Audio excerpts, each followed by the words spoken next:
Yeah, unbelievable statements were made about race yesterday, whether you want to acknowledge it or not.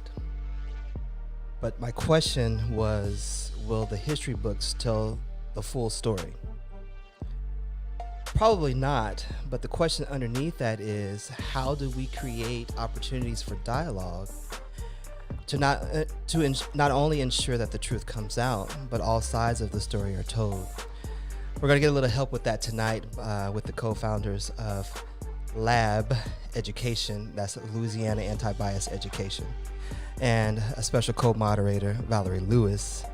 And we'll talk a little bit about that and a little bit more on today's Making Learning Addictive.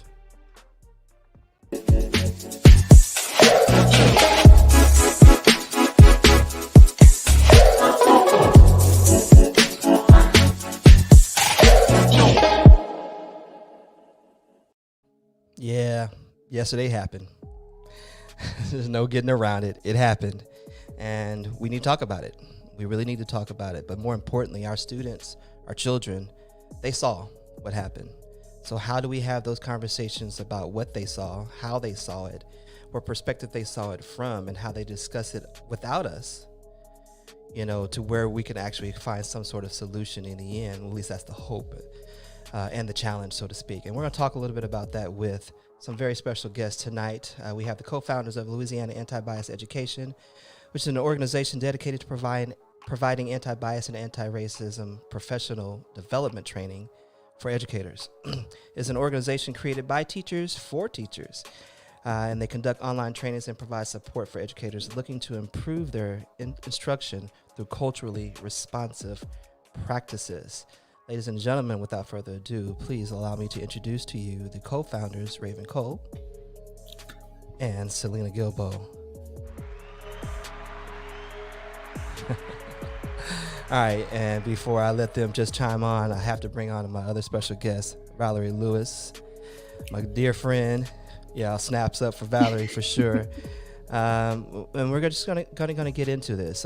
First of all, thank you guys for joining us. I am Brian Romero-Smith, host of Making Learning Addictive. The objective of the show is to truly allow learners to fall in love with learning for learning's sake. No matter what the tool is, the topic, the conversation, whatever it is, we want to create a passion for learning, a fervor for learning more, and a desire to continue to learn. So that's what we do on this show. And we're talking about a topic where we continuously need to learn more about, because it is an ongoing work. It doesn't stop just because you find some sort of solace with this or some sort of peace today, because tomorrow is coming, I promise you. So the real question is, how do we have those conversations inside of our classrooms, because our future is actually waiting to become mobilized, so to speak. So how do we equip them with those tools to be able to recognize what's going on, but also talk about it and create solutions from it? So I'm gonna stop for just a second and allow my very special guests to introduce themselves. Raven Cole and Selena Gilbo. Why don't you guys introduce yourself to the audience? Awesome. Yeah. So I'm Raven Cole. I am the co-founder of Lab Education. So I'm from Baton Rouge, Louisiana, and I'm a media arts teacher now, but I've been an English teacher for most of my career. So Selena and I have this organization where we are trying to help teachers do exactly what Brian is talking about, having these really difficult conversations, and we're just trying to support teachers in that. We can't hear you, Selena. Oh. That's that whole mute button thing. Every time, you guys, I teach at an online school, and I'm like, when am I? And I've been here for years, been teaching online for years, and it's still a thing. But anyway, I mean, it's only right. That's how I start my class every morning. But so yeah, I'm Selena Gilbo. I'm from Baton Rouge, just like Raven, which is how we met in our undergrad together at LSU, and we've kind of been hook tips since. And so we were we were in the Go Teach program, where we were both learning how to be better English teachers. And so right now I've taught middle school and high school English, and I've taught African American studies as well, which I'm currently teaching as well. So the journey of teaching English and pioneering the African American Studies program at two different schools, has really, opened our eyes to conversations regarding race, especially Raven and I together, she being a white woman and myself being a Black woman, and just constantly unpacking these stories and current events together side by side, with our different perspectives and our different identities. And so it's really been really eye-opening to kind of see, as we see, different schools and different communities or communities of teachers within Louisiana, how much support we kind of need, in teaching and having anti-bias conversations in our classes. And they're not as normal as we would like them to be, which is where, where Lab kind of came from. Is like, how can we have more of these conversations and support people to start? Because we've been the teachers that are looking for support and trying to have these conversations and not necessarily having a huge support network to, actually do the thing. So yeah, we know. That's dope. That's dope. All right, Valerie, before we get into this, go ahead and introduce yourself. I mean, the audience knows you, but, go ahead and do it anyway. Well, I'm Valerie Lewis. I'm an administrator in the Metro Atlanta area, and language arts was my background. But I'm a special education teacher at heart. And so now I'm an administrator over the special education department. And so I love what I do and just pushing the envelope in certain ways. And so I'm excited to unpack this conversation tonight with you ladies as well. Excellent. So let's actually start there in your region. To be honest with you, because history took place in Georgia, beginning the night before what we saw yesterday, and then, of course, following up into the next morning before a winner was announced. But the Senate was flipped, based on some of the results. And then all of a sudden, the celebration was stopped because of what we saw yesterday. It happened, right? It happened. Let me just ask, as an administrator, in that region, in that area, from all the work that was actually done, and I salute Ms. Abrams, for taking an L and truly elevating, and the work that was done there. But what was the immediate reaction there, as an administrator in your school when all this was going on? Well, to tell you the truth, Brian, I didn't even know it was going on. That's the sad part. Our administrative assistant called me while I was still in the office at 4:00 and said, "Have you heard? Do you see what's going on?" And I thought she was talking about something in the building. And she said, "They have stormed the Capitol."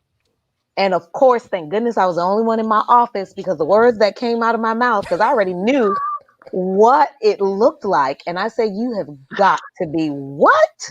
Yeah. And I said, "Packing up my stuff right now." Yeah. Because I said, I don't know what that's going to trickle down. And she just said the Capitol building, but she didn't specify it was in DC. So I'm thinking the Capitol in Georgia. And I'm like, in Atlanta. And I'm like, oh, I better get home, because these nuts about to go act a plumb fool out here. So I better get home to my family. And so it was just ironic. And to come back to the building today, it was silence. Yeah. Silence. Now, it may look different in different districts. So when we're talking about DeKalb County, which is primarily or majority minority based, Atlanta public schools, those conversations in those buildings on today may have looked different. But in my district, it was as though nothing had happened. It wasn't a topic of discussion. And that's quite interesting. Now, outside of your school, I heard a whole lot of conversations. Having a family, in the area, and that still reside out there. There was a lot being said, but I think my concern was what was being said in the classroom. We saw all over Twitter where teachers were thinking about being intentional going in today. Yes. Getting away from the normal curriculum, which just started all over, with us coming back from the holiday break, and trying to have those conversations. But what I also saw was a lot of confused teachers on how to make that meaningful. So, Raven, and, how do we start there first, with that intentionality? Yeah. So I think the first thing, I know Selena and I, we talk a lot with lab and with our own classrooms. We are big on community building, right? So I truly believe that before any type of real conversation, dialogue, change can happen within any classroom, I think that there needs to be a level of trust and some sense of community. And so that's kind of one of the bigger things. And I know that that can be really difficult. You know, for example, I held a live session today with students with you know all of this in the background, and my intention really was just I just need to check in with them and make sure that, you know, if they have questions, if they are feeling concerned. But I had never interacted with any of these kids before. We started over for our semester. We had block scheduling, so I was dealing with all new kids. And so I went in today with the goal of let's give us a sense of community. So that I think that if when we're talking about steps, step one for me is let's build that trust, let's build that community. And I know Selena, you probably have more to say on that, but Yeah, I mean that's what we always try to start with. It's really weird online because you know, like you're there's that when you're in a community, it's that shared space, and so like when that shared space isn't there, it's like, are we still a community? And yes, it just takes more work, you know, it just a little bit more work with like, you know, the type of conversations you have, being really present and like intentionally present, which is, you know, what we have to teach the kids and being part of these conversations to build, you know, the community that we have. But you can still do it online, and we can dig into that another time about how to do it. But yeah, building the community is definitely first. Now, moving past that, like in the conversations, what to do with all of this stuff when things, because all of this is like really, it's relevant to us. Like as a Black woman, I watched all of that on the news and got scared about how my husband would, you know, be treated if he was out there, or my little brother. And like I was even telling Raven yesterday, like I'm scared. I was like, should I go anywhere? Because you don't know, just like Valerie said, like you don't know where the next thing is popping off and where the next plan is. You know what I mean? Like, you know, who's going to say we stand in solidarity with what's going on in DC, right? Is that going to pop off in my city next? And so with all of that being so close, though, as teachers, we have to remember, like we're teaching, you know, to have anti-bias conversations and to be culturally relevant, like it's a skill like any other.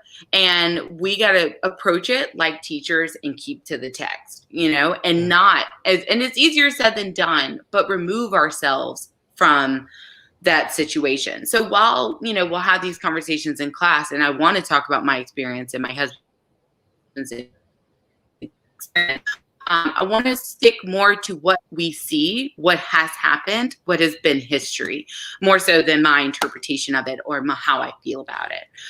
So that's kind of what we focus on at Lab. Yeah, and that's probably the number one thing that people have been talking with us, especially this year. Teachers want to ask us, well, where's like the line between, you know, like my opinion, my thoughts, my feelings, right, and being real and human with kids, and but also still being a teacher, and also recognizing that you're in a school and, you know, administrators are probably watching. So like, where's that line? Where's that balance? So I get you. But you mentioned something very critical. Your lens on the way that you saw this, and from your perspective, your experience, you saw this differently. We all saw the same thing, but we saw it differently. The impact of what you had emotionally was different based on your culture and your experiences. So in that sense of community, now you just started a new block, so you got new students, but when you've got these relationships that you've been building over a full semester, and maybe prior to that, and kids value your opinion and your viewpoint and your stance, you know, is it okay, you know, at some point to elicit your thoughts and your opinion? Because I agree. Number one, they actually needs to be to listen, stop and listen. You know, listen to, you know, how they saw it and what they saw. And then number two needs to be to protect yourself, because You know, you can't get caught up in how other people interpret it as well. But when is it okay, though, when they value how you feel? I know, Greg, you'll have plenty to say. I wanted to jump in though, real quick, and say, initially, my response is, try as much as you can to withhold your opinion, because there is a lot of power as a teacher. There is so much power we possess, and that many kids look up to us, even if they can't stand us, right? They're still looking to see what we say and what we don't say. So there's a lot of power, and I think we should be really careful with it. And instead of giving judgment, I think what's better is to provide them with the tools to think critically to inform their own judgments. So that's really what's more important. And then also that's how we get them to be, addicted to learning, right? And like that, because they're thinking about their community critically, and then they're looking for, going back to our key principle, at lab, is like going back to that evidence. What was said, what was done. We're not going off of what we thought and what we may have felt about it. We want to go what we saw, what was done, what rule was broken, and so that's kind of, where I stand on that. I try to refrain from sharing that. Yeah. What do you think, Ray? Yeah, I mean, and I think like it's hard too, because these things that are happening, they affect us. It's personal, right? And I don't know about so yesterday, Selena and I, it was interesting because we were watching the news together, Yeah. right? And so watching both of us experience a myriad of emotion, but I think our experiences and our emotions, they kind of differed in some ways, because Selena had to think, as a Black woman, there were things that she had to consider that I would not have had to consider. I could leave my house in Baton Rouge. I was not going to be in danger, right? I didn't have to think about that as a white woman. And so for me, I'm mad, right? I want to immediately be outspoken. And, but I think I'm able to do that a little bit more on, where we are. But when it comes to talking about this with students, this is hard too, because you want your students to know that you stand with them, right? That you're in solidarity with them. You want them to know that. But at the same time, I think we have a greater responsibility to model how to manage our emotions and how to really be agents of change and use that emotion, use that passion to actually do something with it. And I also think that there's a difference between holding a space and letting them know that you're feeling with them, and also versus holding a space and standing on your soapbox and letting them know how you feel about everything, and giving your own personal opinions and your own personal takes on all the political goings on, right? So I think there's a difference there. There's a difference between holding a space and being vulnerable and experiencing emotions with students, versus, hey, here's what I think about all of it, and let me hand you my opinion. Because like Selena said, no matter what, even if they don't like us, we are in positions of power, right? And the things that we say and do, they're looking, right? And they're listening. And so we have to be very intentional with that.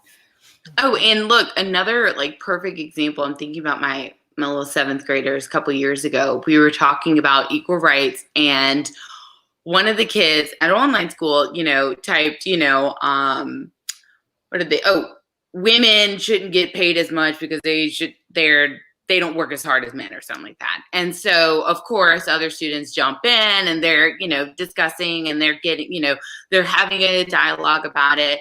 And as long as no one's getting, rude or disrespectful, always allowed, because I want them to learn how to have these conversations, because they're going to happen, right? They're going to happen in Walmart. They're going to happen in the parking lot. They're going to happen everywhere.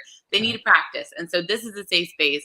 And so after they discussed it, again, sticking to the facts, we talked about what is a generalization, and is that statement appropriately does that appropriately address all women, saying that women don't work as hard, right? And so we talked about the dangers of a generalization, how that doesn't represent everyone that you're speaking of. And we talked about the people that they may not have considered in that statement, right? So different students mentioned different women that they know of, right? And like they talk about, well, my mom, right? My sister, or whatever, my grandmother. And we talked about, is that statement fair to make? Because it is a generalization about women. Do we know all women to make that? And so I guided them through that discussion to lead them to their own, but I didn't necessarily say, hey, women, blah, blah, blah. So it was like a guide and using like general questions like, what are generalizations? Are they fair to make? Do they appropriately apply? Would it be fair if I say all 7th graders are lazy? That's my favorite one to throw back. And they're like, whoa, no, that's not fair. So, so it's like stuff like that is how we guide these conversations to help them realize some of the things they're saying or challenge their thinking that might just be repeating, Yeah, it's good stuff. Yep. Val, as an administrator, when teachers are struggling to have those conversations, first of all, what's a great way to let them know that you trust them to be able to, one, have that freedom to have those conversations? Well, actually, let me step back. What's a good way to where your teachers can feel that you will give them the flexibility to have those conversations? Because many times as an administrator, we have to push, stay on the curriculum.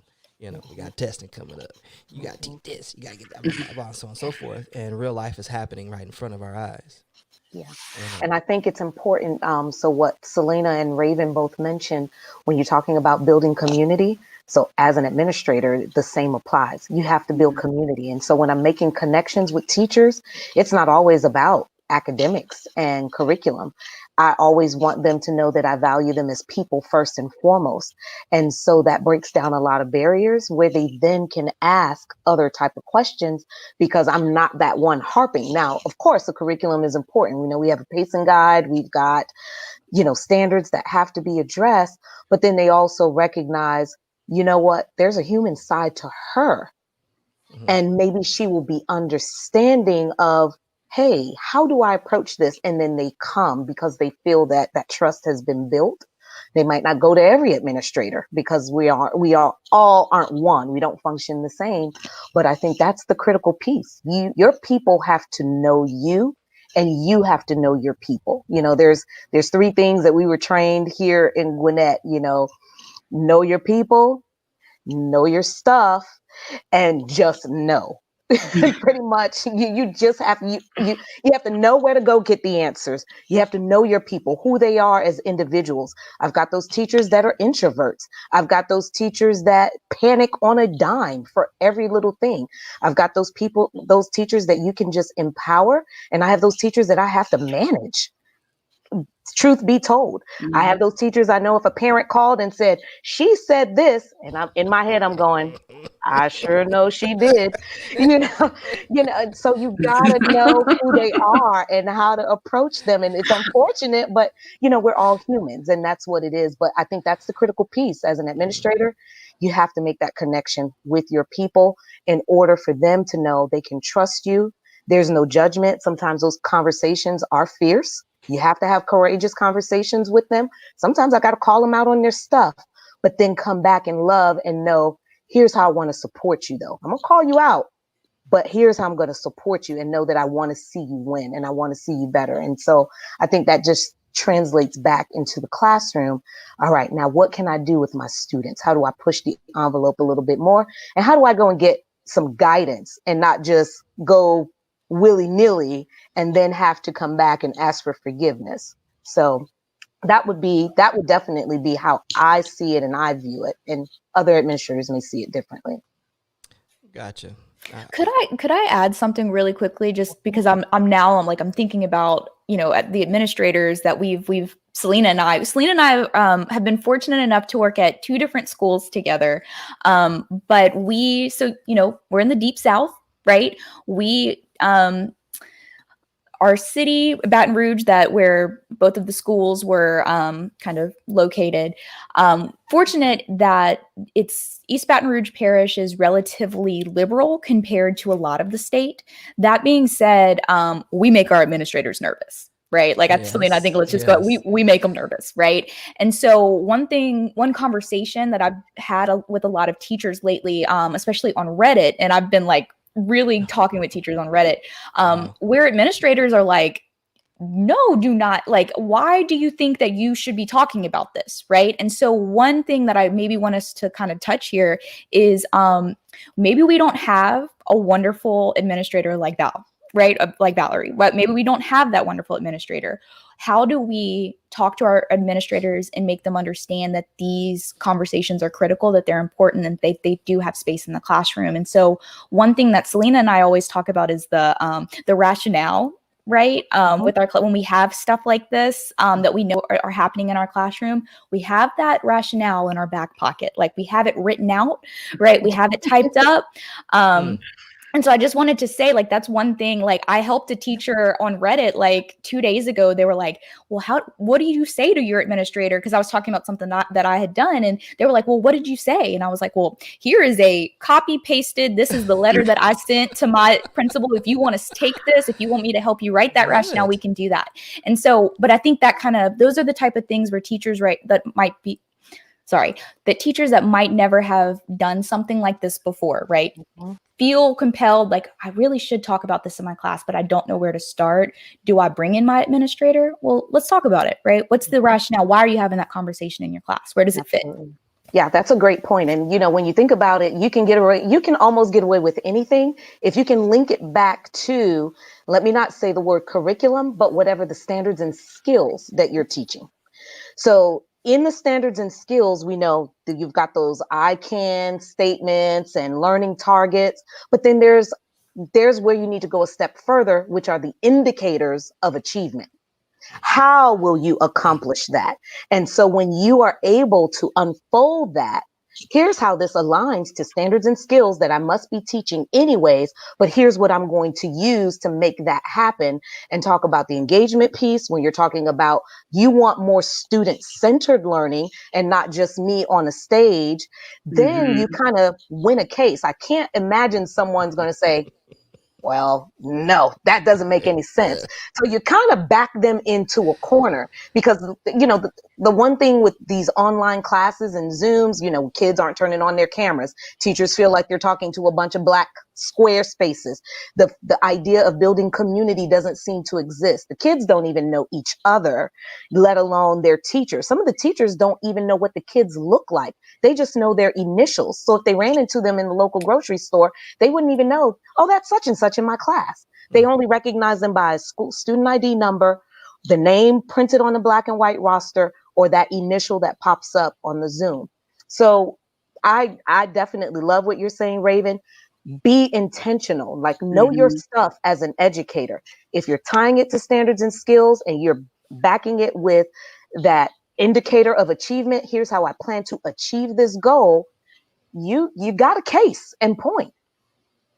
And it's hard for someone to tell you no. Yeah, well, and it's hard too, because I feel, Selena, you and I, we come from like I say that we come from ELA backgrounds. Both of us have been English teachers, but Selena's certified to teach math. So one of the biggest things that we've really been trying to do is create these like cross-curricular type of like units where it shouldn't just be on ELA and social studies to be having these conversations and connecting, our students' lives to their curriculum. And it's not on humanities just to do this, right? Our STEM classes, that it has just as many connections. We just have to be intentional about using them, right? Yeah, and we also have, regardless of what class you're in, you have just as much of a responsibility of responding to your students when they ask, hey, what happened, right?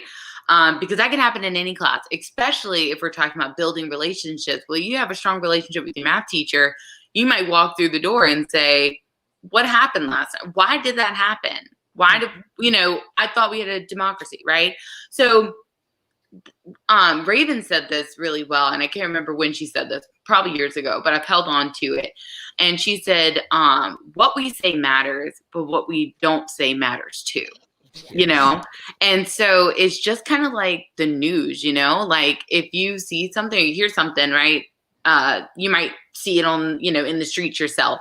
But if it doesn't make the news, you're like, well, I guess it wasn't that big of a deal. And then you see it on the news, you're like, whoa, it made the news, right? To imply how big of a deal or how important this is. So it's the same thing when teachers talk about it or address something. If we don't address something or we ignore someone's statement or kind of blow over it, it kind of implies, hey, this isn't important. This isn't worth talking about. But if we stop and discuss it, it really, just the act of pausing, again, doesn't matter if the kids actually like us or not, it's the act of stop and discuss, really emphasizes the importance of certain conversations, which again ties back into those addicted to learning, right? If we're pulling in the world into our classroom, there's no need to say the outside world. It all exists together, and that's what they're learning about. Really loving you guys because the questions that I have set up for the stage, this conversation, you've already answered. Look, one thing you should know about Selena and I, though. Look, you don't need to have the questions. We're here to just talk your head off. We're ready. We love no questions necessary. Give me a letter. We'll start word by word and finish it all at the same time. Well, one thing that I want to address that we haven't yet talked about. Selena, I think I heard you teach middle school. Raven, what grade level do you teach? Yeah, so I teach high school 9th through 12th. So 9 through 12, and you've got the confused babies in the middle school. I'm just gonna say that I got a middle schooler. I do want to clarify currently I'm with the high school babies, so but they're ninth graders. Okay. So that's still, it kind of counts if you ask me. Yeah. Yeah, they're still transitioning. Yeah. Here's the thing: they have a heavy influence on social media. To where they're not trying to find a collective path to be upon as we address these different challenges, and facts get twisted at times, as we see on the social media. How do we bring that aspect into the conversation in the classroom? I know you mentioned about what are the real facts behind it, but we cannot discount the heavy influence that their influencers have on them in social media. Mm-hmm. Well, honestly, I'm going to tell you, like I tell my students, that's why it is important that we use that CRAP. And CRAP is an acronym for, you know what I'm talking about? It's evaluating the credibility of sources. So if I'm trying to remember on the spot what the letters stand for, but isn't it like relevancy, I think accuracy, yes, authority and purpose. Yeah.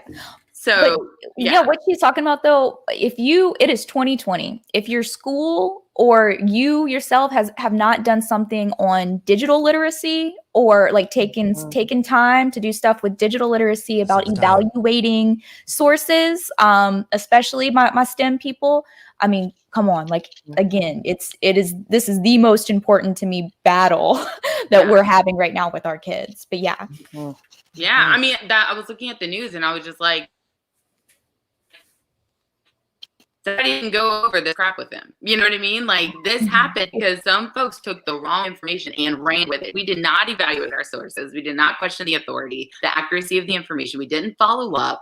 The purpose of the information. We didn't do any of that. So it's really, really important that we do that. And so our students can, again, engage critically with their community. And then be those learners, right? Constantly challenging the world. I mean, kids love to do that. They like to push the boundaries. When you invite it, like they're gonna just love that.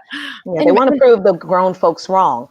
Right. Like, I know more, so it's a challenge for them. Brian, you talked about how to do, what are the history books going to say about this, right?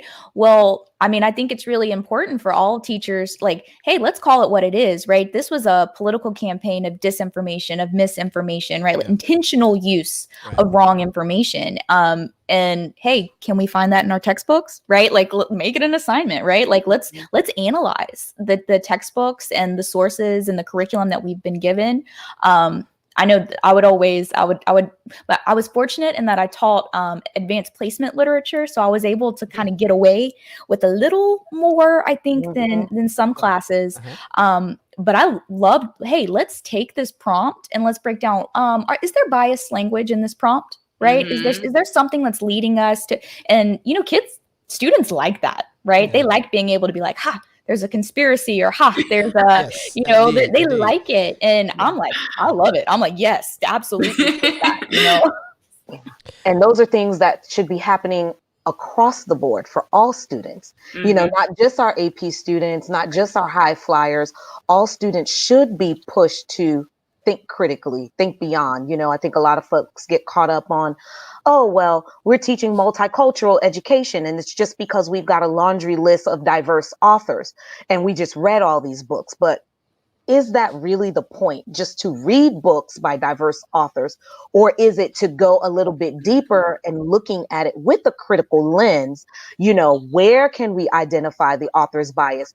Who did they write for? During what time period? What was the purpose? What were the challenges that they were up against? What call to action does it make you feel like you need to do next, perhaps? And once again, like Selena said, those are all facilitations, not you interjecting your opinion, but you guiding their thinking so that they're exploring and they're asking you those questions. Well, why did they do that? I don't know. Why do you think? What did they write? Is there anything in the text that might tell you why they did that? And so that's where teaching has to be, going from your gifted students to your special ed students.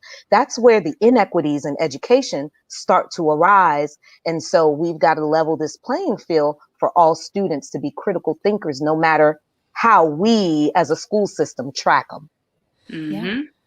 Just loving it. If anybody knows me, I like to take everything I've done in education and these conversations I have and always compare it to my life as a father. As you can hear my kids in the background because I don't have my door closed. I shut mine. I was like, Xavier, get the door. Right now. But where was I going to go with this? Be connected to you as a father. Yeah. So I was early on the digital citizenship and digital leadership stage. And when it came to thinking critically and challenging what you see, it was difficult as a father because you want your kids just to fall in line and do exactly what they are told to do. I think the moment I became a better father was when I stopped taking the challenges personally. When my kids begin to challenge what it is that I was saying or the why behind it, I always took it personally. So therefore, I didn't want to hear what it is that they actually had to say. So taking yourself out of the situation and really opening yourself up to hear the challenge and the why behind their challenge actually may widen your perspective on a lot of things in life. I value a lot of people that I speak to. A lot of you are a lot younger than I am and have so much wisdom, in regards to how you actually take in what you see in life and actually analyze it and turn it around for something good. Whereas, I just did what my parents told me to do, and that's the same mentality that I had as a beginning teacher. I taught for 23 years, a long time. I know I don't look that old, so I bless you. Looking good. But teaching always made me a better father, and the better father I became, the better teacher I was. But it's that piece, it's that challenge piece. What do we do with that challenge? Don't take it personally, but how do we encourage them to continue to challenge? Because I guarantee you, they're not going to see this story, in their kids' textbooks, later on, which is historical because it's the first breach since, the War of 1812. Wow. And that was by a foreign enemy, Wow. not our own. How do we continue to have them challenge when they don't see it written? I guess that's my question. Wow. Let them create it. Let them be the writers. Let them be the, I think that's one of Selena and I both have I think in our English classes had our students, they're creating at some point, right? Mm-hmm. They're either, are they the ones creating podcasts? Are they the ones, creating mini documentaries? I'm trying to remember some of the CPAR projects. So the critically participatory action research. So teachers that are, really big into critical pedagogy, this is going to be, that's their thing, right? And so having students be the researchers, have students be the ones that are evaluating and writing and producing. But I'm trying to remember some of the African American Studies CPAR projects, Selena, when it was 2016 or 2017, and right after Baton Rouge saw lots of protests in 2016 and then in the following. And so we had our students were very active, right, in our in their advocacy of social justice. And so, they were the ones, mine were writing zines, right? They were the ones creating content. And I really believe that, we should be encouraging our students to be taking in this information and having them create. Yeah. Mm-hmm. Yeah, like what would be how would you tell the story of January 6th? You know what I mean? Like, but really, again, not just like, go ahead, kids, write it, right? Like, really talking about this an opportunity is English teachers talk about language. What does this language or rhetoric imply? What all of that stuff. But yeah, like different workshops, like, you said TED Talks and videos, and even on a smaller scale, for like talking about teachers who are like, where can we go there? Small posters. That was one project. Actually, my last class, they one of the students created a amazing poster comparing civil rights leaders to Black Lives Matter leaders, and it was kind of like a playing card. And they used like digital art, whatever. And it was to show the parallels between the struggles and the leaders and their movement and their purpose, right?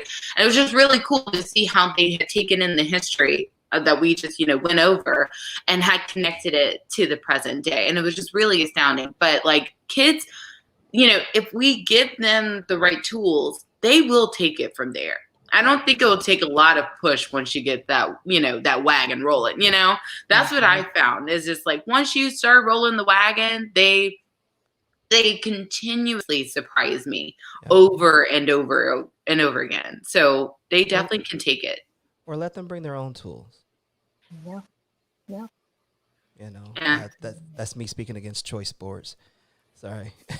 Because those choices are our choices. Oh, yeah.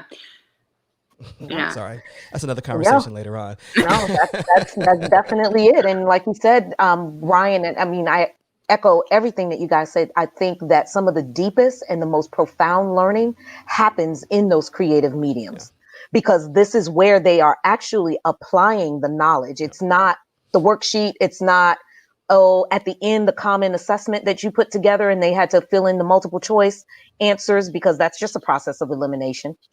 Anyways, it's the choices we gave them and then asked them to narrow it down.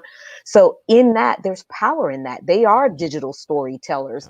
They are bringing those experiences to the forefront, but it also takes vision of building leaders and teachers to be able to say, let me set my comfort zones to the side to allow students to have that free reign and know that in that mini poster, I can link a standard to it and still give a grade because that's what somebody wants me to do.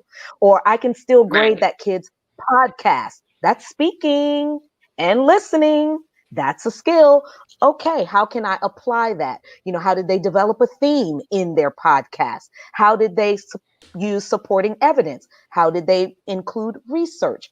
You can tie standards to anything, but the biggest part is that kids are engaged. They feel like the work is meaningful because it's coming from them and not what we're force feeding them. Gotcha. All right, we only have a couple minutes left. I love all of that.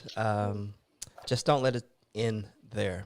Yeah. Let's not archive it and put it on the wall and have them take it home and they only look at it when they graduate. Let's allow them to continue that particular work in whatever medium they decide to use to espouse their voices, their thoughts, their ideas, and their concerns.